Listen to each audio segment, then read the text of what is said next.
एक तरफ पीएम मोदी जहां देश के विकास के लिए लगातार काम कर रहे हैं, वहीं दूसरी तरफ राहुल गांधी इस जुग्गत में लगे हैं कि कैसे पीएम मोदी को सत्ता से बाहर करें। राहुल गांधी को जनता का समर्थन नहीं मिल रहा है। लगातार चुनाव दर चुनाव उनकी करारी हार हो रही है, जिसके बाद वो देश के युवाओं को भड़काने की कोशिश कर रहे हैं। नेपाल में जो हुआ उसके बाद भारत के विपक्षी लोग भी जेनजी को याद कर रहे हैं कि नेपाल की तरह भारत में भी जेनजी सड़कों पर उतरे और सरकार के खिलाफ मोर्चा खोल दे। राहुल गांधी ने भी एक्स पर पोस्ट कर जेनजी से संविधान बचाने, लोकतंत्र की रक्षा करने और वोट चोरी रोकने की अपील की है।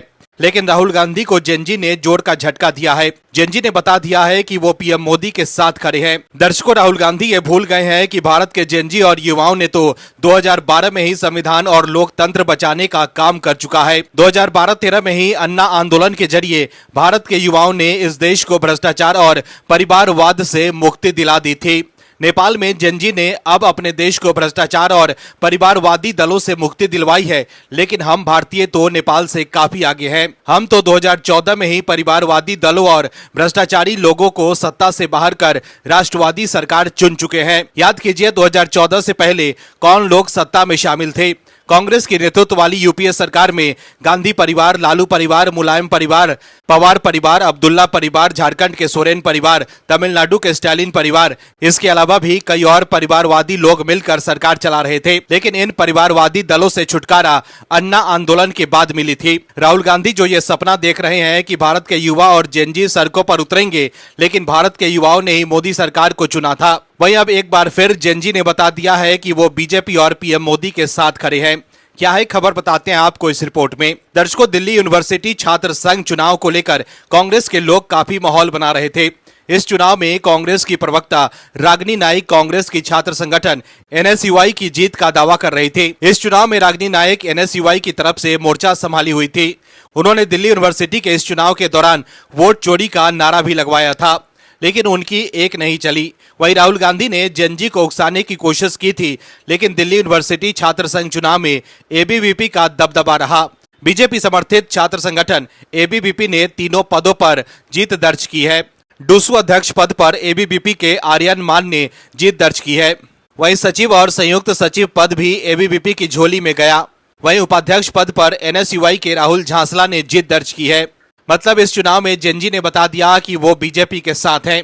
वहीं इस चुनाव से पहले 18 सितंबर को प्रचार के दौरान कांग्रेस की प्रवक्ता रागिनी नाइक ने एक्स पर अपना वीडियो पोस्ट कर लिखा था कि मोदी जी को एक बर्थडे गिफ्ट तो आज ही विस्फोटक प्रेस वार्ता से राहुल गांधी जी ने दिया। एक और बर्थडे गिफ्ट, एनएसयूआई कल डूसू की चारों सीटें जीत कर देगी। अगली बार से महामानव जन्मदिन मनाना भूल जाएंगे। लेकिन दर्शकों, वोट चोरी पर राहुल गांधी के 18 सितंबर के प्रेस कॉन्फ्रेंस के अगले दिन ही दिल्ली यूनिवर्सिटी छात्र संघ के चुनाव में एबीवीपी की जीत ने साफ कर दिया कि देश के युवाओं को राहुल गांधी के आरोपों पर बिल्कुल भी भरोसा नहीं है।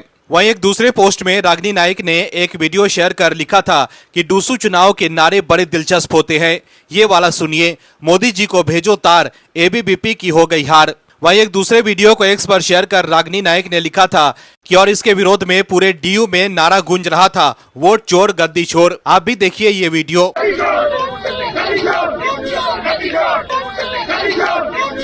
लेकिन दर्शकों, इस चुनाव में एबीवीपी की जीत से साफ है कि कांग्रेस के वोट चोरी के नारे को युवाओं ने रिजेक्ट कर दिया है।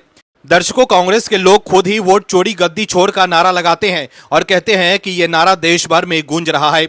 लेकिन अब साफ हो गया है कि कांग्रेस के नेताओं और उनके समर्थकों को छोड़कर कोई भी इस नारे को भाव नहीं दे रहा है। वहीं डूसू चुनाव में एबीवीपी की जीत के बाद बीजेपी राहुल गांधी पर हमलावर हो गई है। बीजेपी नेता अमित मालविया ने एक्स पर लिखा है कि राहुल गांधी द्वारा जेनजी क्रांति के सपने देखने के एक दिन बाद हकीकत ने उन्हें करारा झटका दिया। राष्ट्रवादी छात्र संगठन एबीवीपी ने दिल्ली विश्वविद्यालय छात्र संघ चुनाव में अध्यक्ष पद सहित 4 में से 3 सीटें जीतकर भारी जीत हासिल की है। एनएसयूआई को मिली एकमात्र सीट।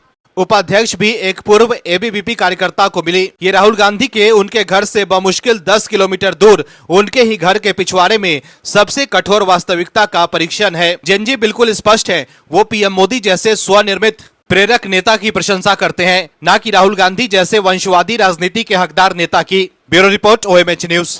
आप दर्शकों से विनम्र निवेदन है कि चैनल को सब्सक्राइब जरूर करें।